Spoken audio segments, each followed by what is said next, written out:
过来乡亲啊，这个猪肉受到武汉肺炎的影响，拍卖价落破60块，是这10档来上价。婚林肉比市场的毛猪价小，目前每公斤58块，甲去年的65块比起来减1成外。主要是禁止中国客来台湾，餐厅的订桌甲来食饭的人客减伤多。这个猪肉销无路价小大落，即卖猪肉拢是咧看清明了后，这个价小是毋是有机会搁回转来？200块哈。去菜市买猪肉拢是算斤算两的，猪肉价小好还是歹，这家庭主妇上知影。卖较贵啦，算便宜吧？还可以啦，嘿哦。哎，对。逐工去拍卖市场的摊商嘛有感觉，过年了后猪肉变较俗。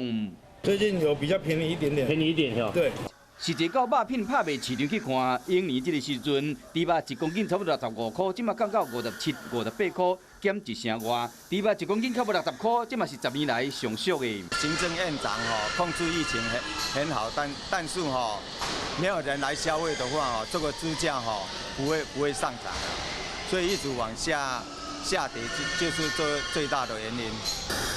肉品市场分析讲，当年过年后会消化休市期间所囤的猪肉量，所以讲猪肉价小落价，这是正常的代志。因为今年落了伤济，人讲甲武汉肺炎民众减去餐厅猪肉需要量无遐济有关系。猪农期待讲清明过了后，还是讲7月份猪肉外销时，价小会使较好咧。